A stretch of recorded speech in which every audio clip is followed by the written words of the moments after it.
Hey everyone, I'm just finalizing details, sharing the links everywhere. Okay, link, and link. Here.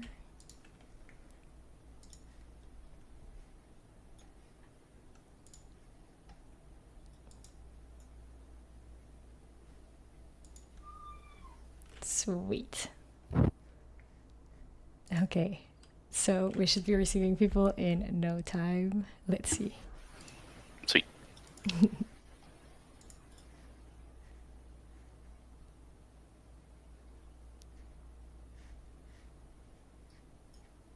Yeah, can you hear us well? Hello. Hello, hello. Hey.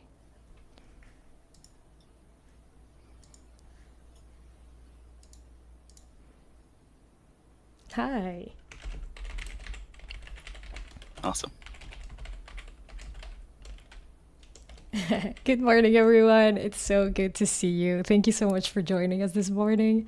I have Joe here, who very kindly woke up very early on a Saturday and is helping us with this. We're in Florida, both of us, and we've been friends for a long time. We've worked in projects together. We both work for Steamroller.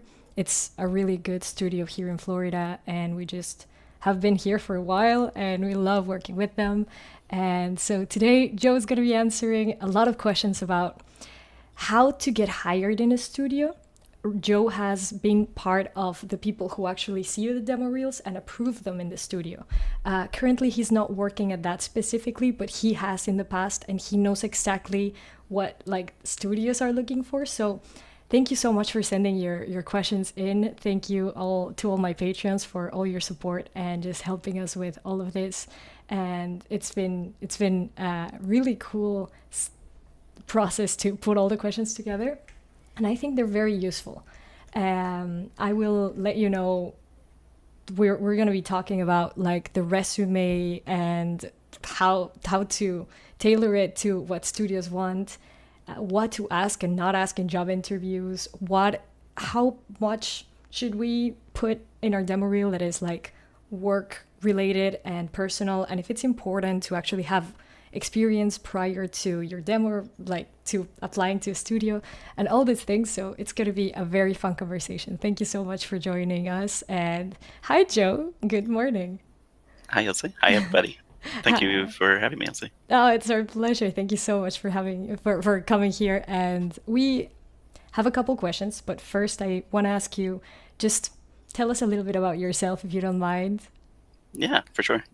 So I got my start in animation doing online schools. So I kind of bypassed the 4-year degree like a lot of people were doing at the time and went straight to Animation Mentor. Mm-hmm. And then after Animation Mentor, did Anim Squad, Animation Collaborative. I think we were talking and you took some classes there as well, right? Elsie? Yeah.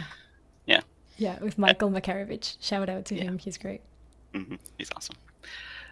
From there, I struggled a little bit to get my first job, hence those little extra classes after Animation Mentor, and I got my first break actually going to Malaysia and taking on a year contract to work in TV animation. So I was there for a year, then thought it was a little bit far from home, wanted to be a little closer to family, looked for something back in the States again, and managed to get initially a short contract at Brazen Animation, which got extended, and ended up working there for about a year on their IP Tempest at the time. It came out after I had left because they were putting final amazing touches on it. Yeah. And then from there, made some connections that hooked me up with Steamroller in the early days, and I've been here for the last 8 years. Yeah, in Malaysia, right? You worked, you've been all over the place. That's really great. Yeah. That's really cool. And yeah, you've been working in Spice Frontier. Can you tell us a little bit about Spice Frontier? Because it's a super fun project. Quick, let me check marketing's notes on what I need to mention. What you can and can't say. Yeah, what I can and can't say. So Spice Frontier is super exciting IP, first long format content that Steamroller's been putting out. We've done short films up to now, but this will be the first time we're doing a full episode, and we'll be releasing it next year, May. and it'll be on YouTube. So definitely subscribe to keep an eye out for that. And the marketing team's putting together some amazing content to tell you more about the IP and the characters, and that'll be dropping up until that release, and then definitely check it out. Yeah, that's amazing. And Joe has been the animation director for that, and it's been such a cool process. Like I work in at Steamroller as well, and seeing just thank you for sharing the link. That's awesome. Yeah, seeing how they have just developed these characters and really polished the style because it has a very unique style. I would love to talk more about the animation technical side of things because it's been a beautiful challenge to see that and how it's come so far. So if you guys are ever interested, just let us know.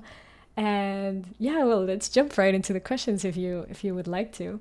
Let's do it. So my patrons have asked, what resume format do recruiters prefer? Do you usually work with CVs? Do you have anything that you would recommend? Is it even that important if you're in animation to have a very polished CV? Yeah, great question. I think for me, as an animation director, or even when I was a supervisor or a lead early on in the process, I actually never looked at CVs or resumes. The one caveat to that being, I think I thought of this after the fact because we did a little rehearsal before this, Yeah. is I would pull it up before I got into an interview. But in Mm. terms of like whether somebody would get the green light for that interview, for that next step, never looked at resumes, never looked at CVs. It was only the demo reel in my capacity. Yeah, and that's interesting, right? Because it's more about the skill. Like you really care about the demo reels, and what they're showing. It's more important than all the qualifications, and that's interesting because I think it's broader for people to be able to just, I can clean up my animation skills and I can really focus on that without worrying too much about my education, my background, the way Yeah. I look, the way I present myself. It's just like my animation's talking for me, which is really Exactly. cool.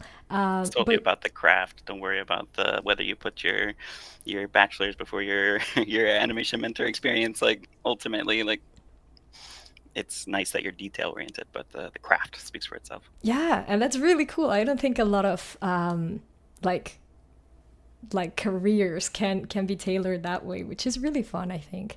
Yeah. And you and I were talking before, and I was telling you that at least for me, it was really useful to have a bachelor's degree. A lot of people ask me like, "Do you need that?" And truth be told, you don't at all for studios to hire you. They don't really care too much if you like where you studied. They just care about your demo reel. But I was able to work in Canada, in Mexico. I studied in France. I came here and I'm working in the US thanks to the bachelor's degree. Like, I could have had a bachelor's degree in almost anything, I guess, and that would have been helpful for me just because the government cares, not because the studio that's hiring you cares. And you had some experience with that. Can you tell us a little bit about that? Yeah, I ran into that exact wall that Yeah. you were able to pursue opportunities that when I got out of school, I couldn't. Like I wanted to go to Canada because there was more junior opportunities there. And because I didn't have that bachelor's degree, I didn't Mhm. qualify. And I think they had some interesting specifications where if you had experience, they might let that supplant the need for a bachelor's with their point system. Not sure on the details, but Yeah. I didn't have experience and I didn't have a bachelor's, so I couldn't work there. I couldn't go to the UK, most European countries. And I got lucky that Malaysia was one of the few countries at the time that accepted a certificate from Animation Mentor as a valid education to import talent. Whoa. Okay. Okay. So that Yeah, was a route. That's interesting. yeah, Yeah, it's unfortunate. Sometimes I tell people like if you don't have a lot of money, because sometimes you can go into debt, like crazy amounts of debt, yeah, to finish your education. So if you don't have a lot of money, I think that the route to take if you want to work in different countries would be to get a very simple degree that would give you like a bachelor's degree, but very like just on the cheaper side. Maybe don't care about it too much. Don't put too many hours on it, and yeah, on the side actually concentrate in animation and maybe go into the schools like Animation Collaborative. I don't know. There's so many out there that I really like, and you can then tailor your skills, work on your portfolio, and then have a bachelor's degree. I think that's a really good combination. And studying in big universities is cool, they teach you different things, but it's not like the main thing that will get you a job particularly. But thank you Yeah. for sharing that experience. That is really cool. It's awesome to see that it had benefit for you in the long run, especially. Thank you. Yeah, I guess it also like it ties to like I paid so much for college, you know, Hmm. so it has its benefits and pros and cons. I Pros would and say, cons, yeah, exactly. but really cool. Thank you for sharing that. Hmm. And okay, so interview questions. People had we're just wondering about interviews. You know, it's like nerve wracking to be in this position where you're with just interviewing. It's always stressful for a job. So people were asking you if like do's and don'ts of asking questions themselves in an interview and how do they Hmm. present themselves and all of that jazz. Yeah. I think for, well, this is always a tricky one. And Ilse's interviewing me right now, everybody. So like I'm right there. Tell us. um, Tell us about interviews, Joe. I think the tricky part, and again, you could be really nervous depending on how much you want an opportunity, and it's hard to handle those nerves. But I think it's people skills. I remember somebody referring to interviews as speed dating, and that resonated with me because it feels so authentic in terms of like you're trying to get to know somebody as quickly as you can and get a like what is my impression of this person, Mhm. and that can go really poorly or really well. And I think keys are just listening Yeah. first and responding, taking the time you need to respond. Don't feel pressured.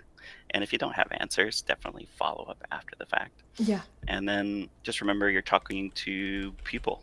Um, be genuinely interested in them, in the company, do your research, and ask questions that have that context. You know, if Mhm. you're applying to a video game company, maybe don't ask film related questions. Like that's a really obvious example, but I think it's just remember you're talking to a person and engage with them in a meaningful way.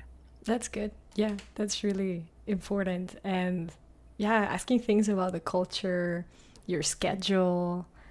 Maybe you don't want to get into like how much you're gonna get paid yet if it's one of your first interviews, Yeah. but yeah, you were mentioning that it's important for them to realize you care, right? That you've done your homework, that you're actually interested in the company. So if I arrive to the like interview and I ask, so tell me more about how like the day-to-day things work. Yeah.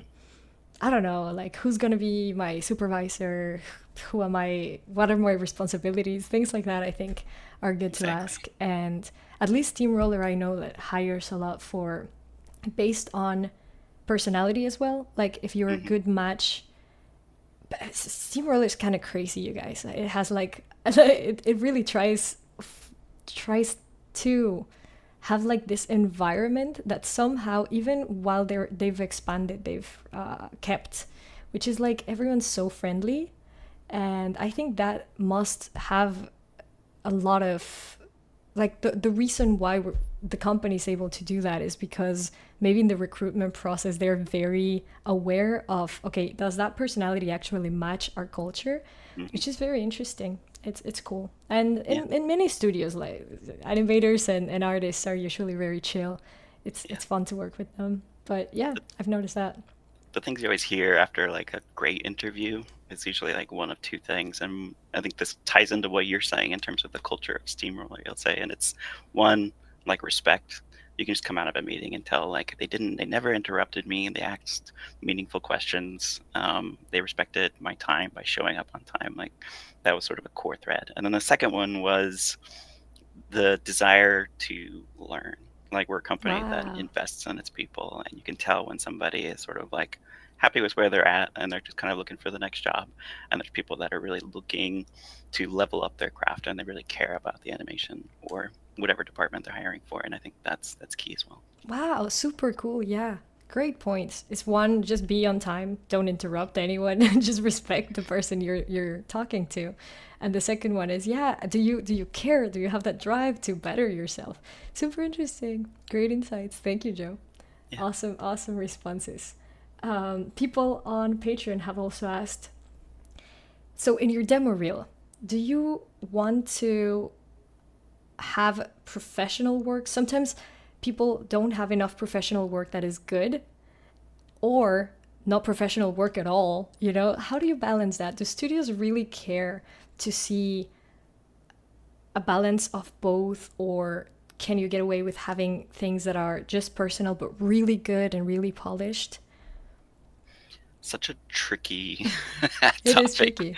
because it depends on so many factors. One being the quality of your professional work. I think you brought up a great point earlier, I'll say, when we were talking about, like, you may not be the happiest with your professional work. Maybe you didn't get the A shots, the C shots, or B shots, um, and you're debating whether to put it in your reel or not. And I think where I land on that is that it can be good to have professional work if it's of a certain caliber, if it's not too low quality and it's going to hurt you. And what that shows is that you can work with a team, you can deliver to quality, and you can deliver on time. And I think that does speak volumes. Like, that's part of being a professional artist. But it also depends if it meshes with the type of animation work you're applying for. Steamroller has the benefit of doing a whole range of work, so it's hard to go wrong with the kind of work you put on your reel, as long as it's of a certain quality. But if you're applying to a video game studio, you might not want to put your Pixar shots on there, for example. Right. Like, maybe you do, maybe you don't, but it's really case by case, right? Yeah, and it's interesting. I always tell my students to just research what the studio does most, Yeah, exactly. and you can like have a nice ballpark of what you should be showing. And maybe if you're applying to a studio like Steamroller, maybe you want to have a little bit of game in there, like full body mechanics, something 360, Exactly. for example. At least a couple shots that prove that you can work with body mechanics in 360. That can get you into a lot of different things, because you know what kind of work they do, although you may not know like the secret internal projects that are going on in a studio. You can Yeah, kind of craft something to know. tailor it to Yeah. the company.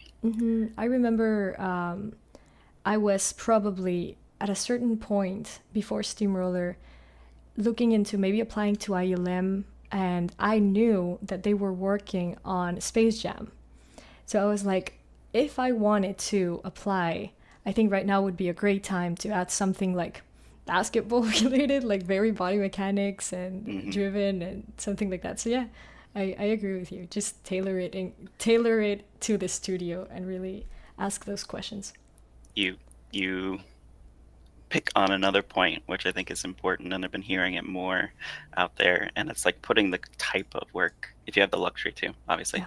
but putting the type of work you want to do on your reel as well. Like, if you don't Oh, cool. like Yeah. doing a lot of mocap work, then showing that you can do it in a reel may automatically bring to mind, oh, there's that project, and they might be a great fit for that, and then you could get slotted into another mocap project, even if maybe it's not something you're passionate about. And if you need a job and that gets your foot in the door, Very true. awesome.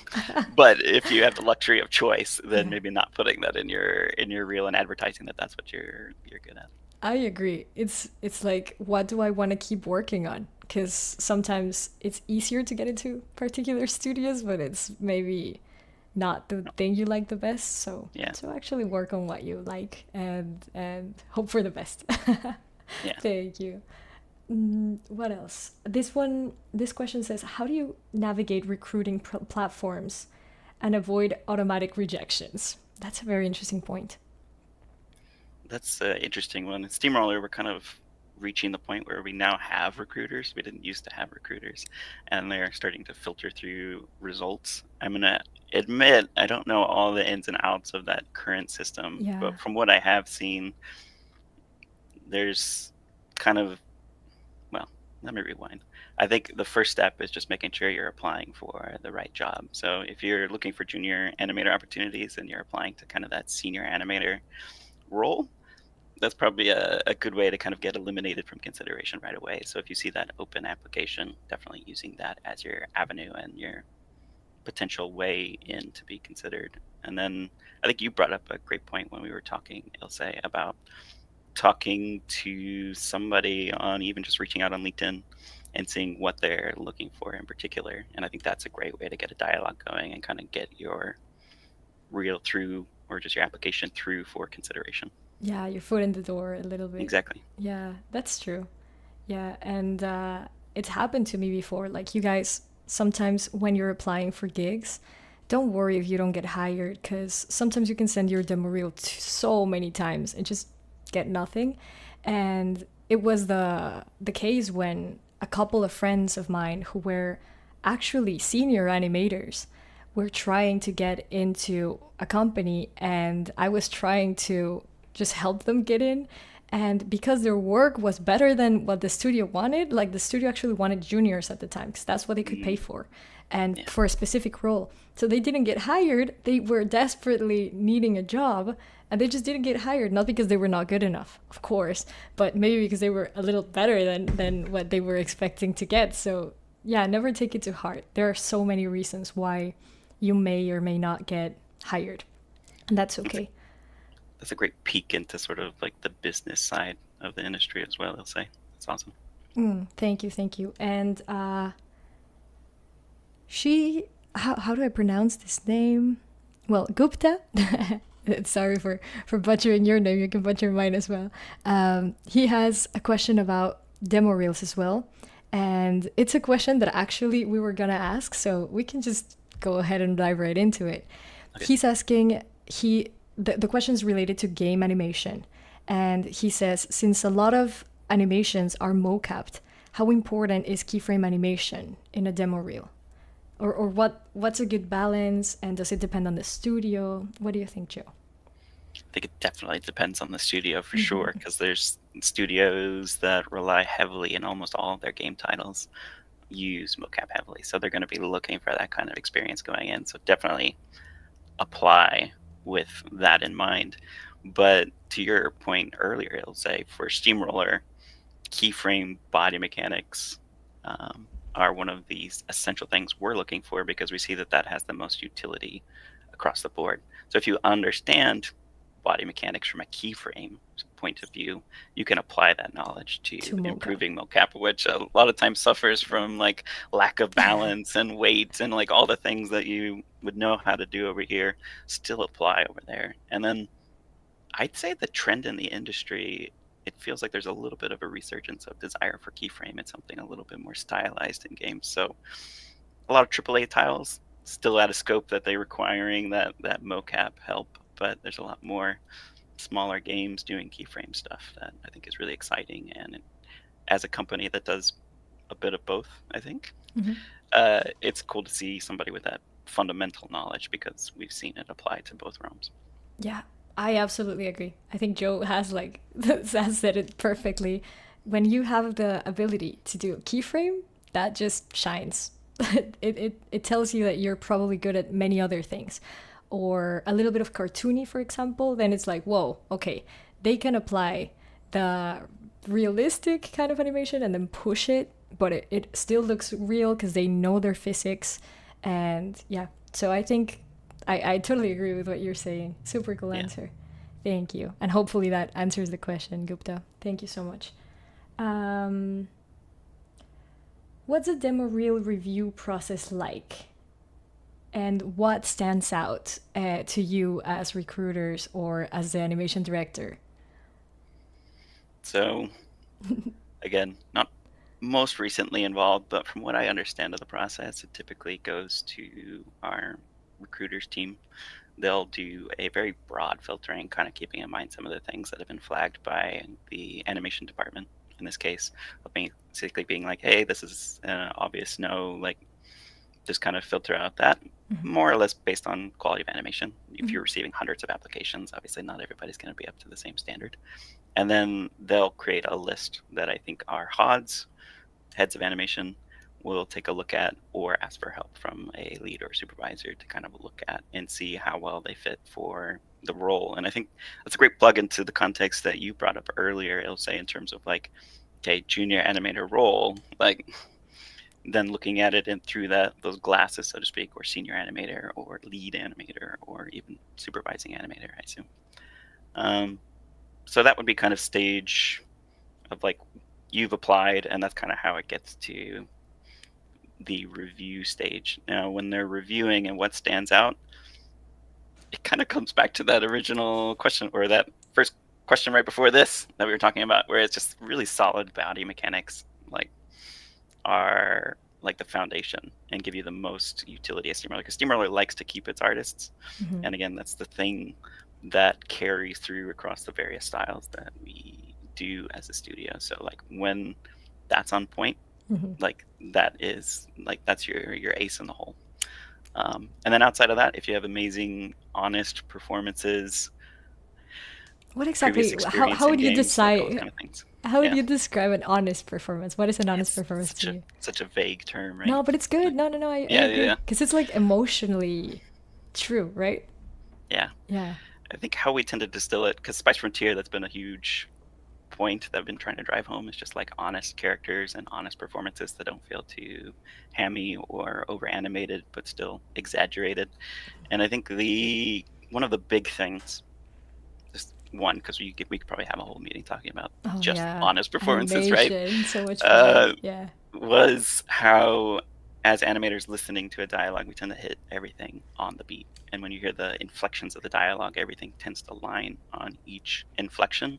And if you just audit that and start to think about, okay, this person is probably feeling this emotion before they say this line of dialogue, and just focus on the emotional beats versus the beats in the line of the dialogue, Mhm. you tend to automatically get something that feels a little bit more honest, and you can see when people are thinking about the performance and the emotion of their character versus just animating it to the dialogue. Right, right. And just animating to the dialogue can mean like if you have a dialogue like, "Hey, where is my backpack?" or something like that, and you have like, "Hey, where is my backpack?" You know, Exactly. kind of like you're acting with your body too much. Whereas, yeah, that like internal dialogue, right, that we look Hmm. for as animators is like, where's my backpack? Kind of like, okay, Yeah. how can you get something that feels more genuine? Like the person's actually thinking about the things before saying them. Hmm. Yeah, thank you for And defining it showing, that way. yeah, showing that confusion like you just did in the example you asked about, where it's just like, where's my backpack? Like you're feeling that confusion before you even say it, because usually we're internalizing the thing before we verbalize it. So yeah. Yeah, so in your demo reel, at least for this company and for many others, I think it would be good to have at least one acting shot. I think we can like kind of round up things we've said so far. Yeah. Yeah, a good acting shot, a good body mechanic shot, like 360. At least for now, that's very important. Yeah. Yeah. In terms of like how much work and how long the demo reel needs to be, do you have any like quota that people need to meet or not exceed? I struggled with this one getting into the industry because I didn't feel like I had enough work. So I was always facing that dilemma Yeah. of like, do I need more? Um, Same. and I would err on the side of giving the advice of it's better to leave a company wanting to see more of your work than showing too much and potentially letting that count against you. So Mhm.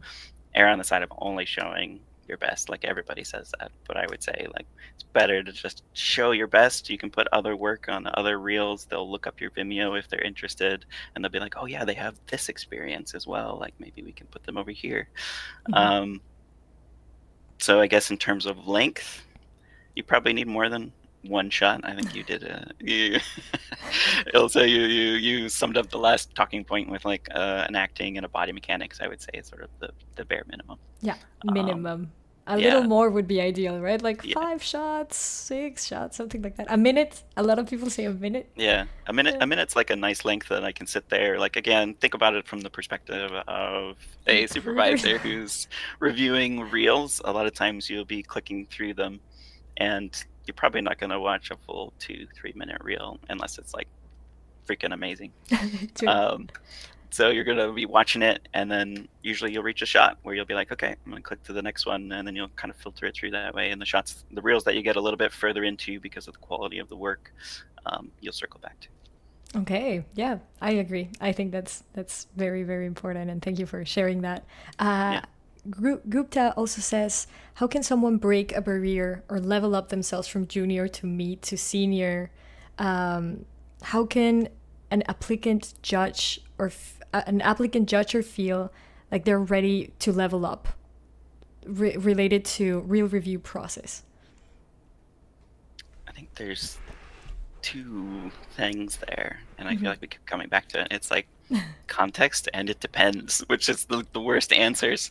But the one I remember working at when I was at Brazen, there was a really talented effects guy that had come from ILM, and it was Okay. interesting because we talked about how a mid animator at a smaller studio may actually be a junior if they went to a larger studio like Absolutely. ILM. And it really depends on their criteria. For Mhm. some companies, the only difference between a junior, a mid, and a senior is time in the industry.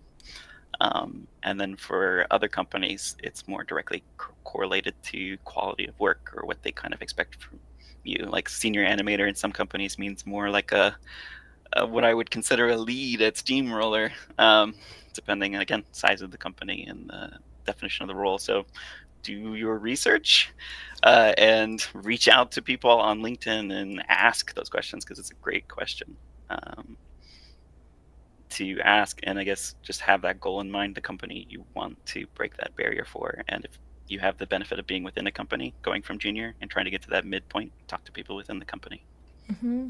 Yeah, and like we have kind of mentioned before briefly, LinkedIn is fantastic. I have an entire course on how to reach a lot of people on LinkedIn with your content, and part of that is just reaching out and becoming close to people you don't know by asking important questions and trying to just reach out to people in the industry. You would be surprised of how cool people in the industry are.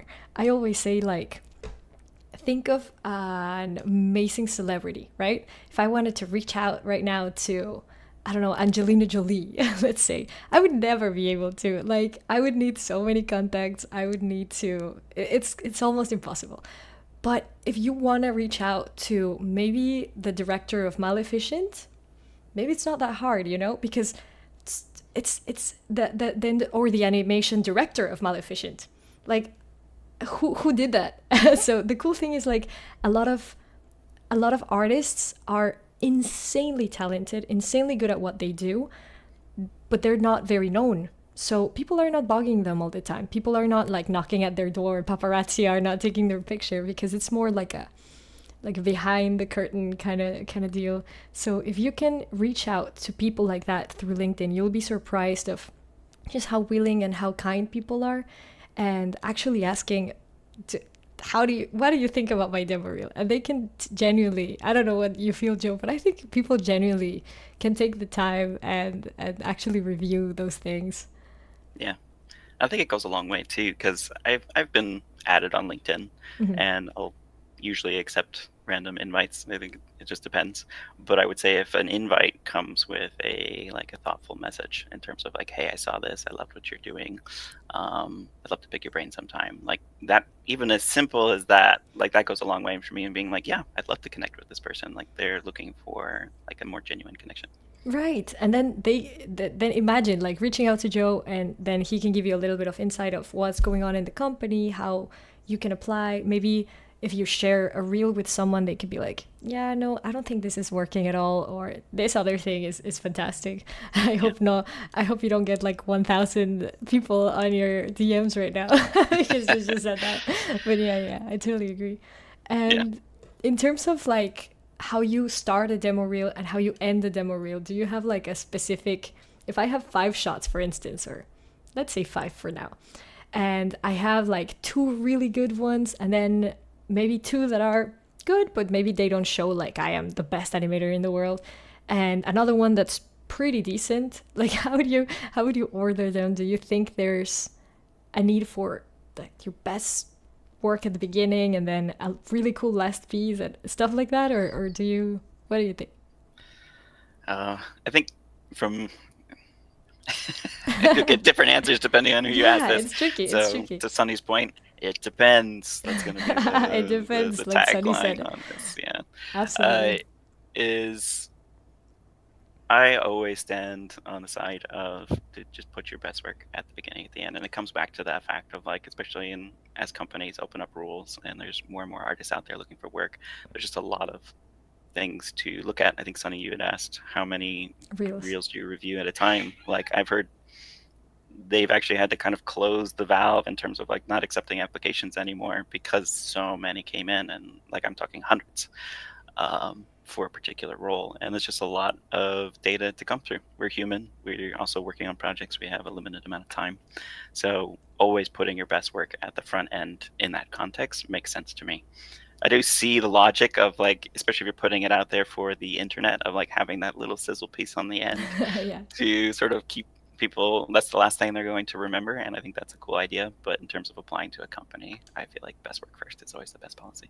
You heard it here first. That's interesting. Yeah, I've always heard like keep something good for last, but if I were to be looking at 300 demo reels in one day, which I know has happened in I think our company before, I would not want to watch all of it. Maybe I would click through it, but maybe the first few shots are like, oh, okay, this one's a keeper. So yeah, great advice. Exactly. Thank you, Joe. That's awesome. Oh, look, Steamroller Animation says we've gotten 500 plus applications, some job postings. That's really, really wild. It's a lot. Yeah. Sonny says, can timing be also a factor? How can you know from the outside if you applied at the wrong time? Is it okay to reach out and ask? What do you think? Now, in terms of wrong time, are you referring to what I just discussed in terms of like we've received so many applications that we're no longer considering new ones, and you may have applied too late to make it part of that batch? Is that what you're referring to, Sunny, or is it just a general question? Let's see what he says. Yes, exactly. Yeah.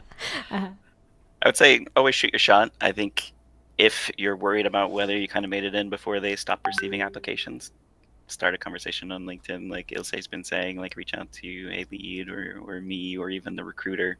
Like they're all genuinely interested in helping people out, and if it looks like your reel would be a good fit, there's no reason why it wouldn't be considered, assuming they haven't chosen a candidate yet. Yeah, those are good points. Well, all amazing questions and all wonderful answers. I think we've covered everything now in the conversation. So if anyone has any other questions, just feel free to drop them. Yeah, Steamroller Animation says the recruiters definitely appreciate you connecting with them, which is like something you wouldn't think about. Sometimes I think a lot of animators are more like behind the scenes, also kind of shy. They have more of this like introvert personality, and they may not think that reaching out is something that is either good for the other person because it can feel annoying, or good for you because you're like, oh, I'm scared of doing it. But I think if you think that everyone's just a human and you want to work with humans, you want to work with people who are personable and fun to be around, and if you show me that you care, I would be more willing to put in the time and effort to bring you closer to me in a way. So, okay. There's a great story that I heard from my mentor when I was in school, and it was about an artist that applied to Blue Sky at the time, and how they weren't they weren't ready yet, and they basically told them as much. But then, without fail, every month they submitted a new reel trying to apply the feedback that had been received, and then each month there was that updated reel with more of their feedback addressed, and it got to the point where they were all basically expecting and rooting for this artist who they could tell really wanted it and was genuinely like doing their feedback, and eventually they did get the job. And that was it's like such an awesome story. Just such a good story. That's so cute. Thank you for sharing that. It's really cool to see like if you can be consistent. I also know of another story where in ILM, just a friend told me about this story. They were getting different demo reels, and they had 2 interviews. And so they had this guy that was not like his quality level was not absolutely there yet. It was really good. It's ILM still. Like if you get an interview with them, you're probably good. But he could have been better, and there was another one with better skill. And so the first one was so excited about the company, and you could see it in his eyes and in the way he presented himself. And the other one started like kind of judging all the movies they've done. Like in the interview started saying, yeah, no, that other movie of whatever, it was not good, and they could have made it better and stuff like that. Like saying that the company was not like good enough, which is, it's not bad to be critical, but you can tell like the personality of, oh, I love this. This would be such a good opportunity, or meh, it could be better. Kind of, who do you Yeah, want to pick? So they went for the guy with less skill but more passion and more just joy about the project. So it's cool. It's cool. That's what you pretty exciting. ultimately want, because yeah, it's skill is super important. Absolutely, 100%. But you also care about personality, because we're human and we want to be working around people that are nice. So Gupta Exactly. asks about reaching out. If you submit an application and you don't get any response, sometimes HR can be busy and you don't get responses.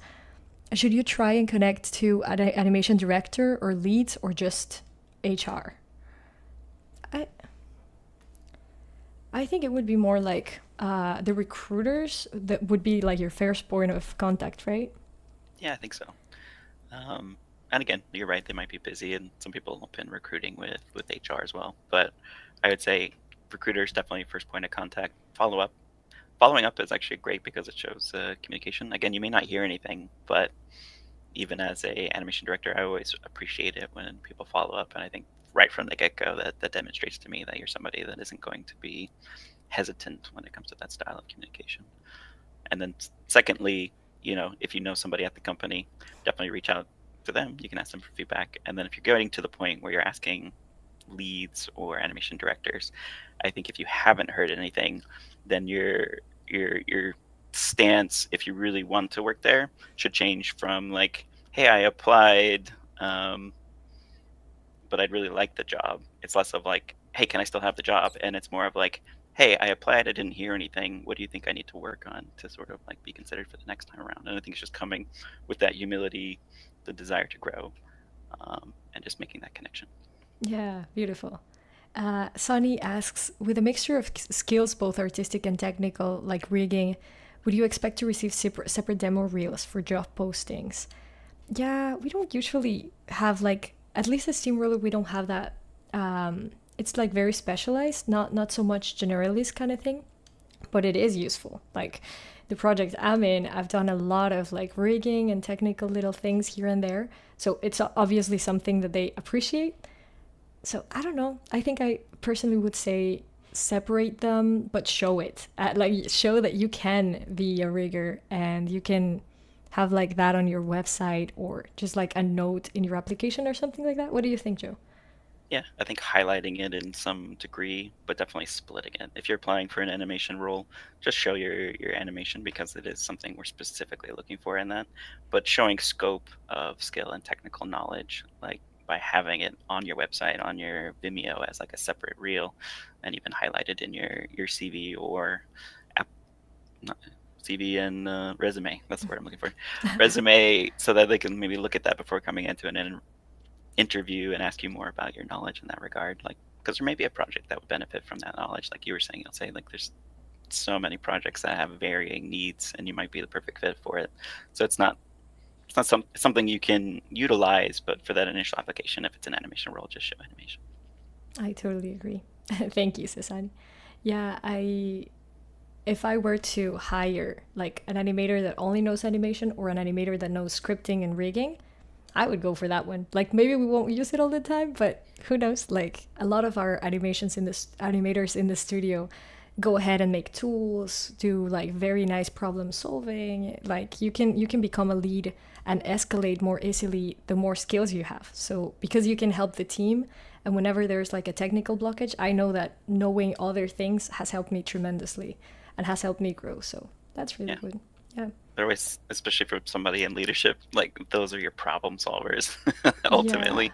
And like they're some of the most valuable people on the team, those who Mm. can help you, one, figure out how to get the product out on time and even potentially make the quality better in the same amount of time. Yeah, it's those people that whenever things gets broken can like think out of the box and figure Keeps the things train out. running.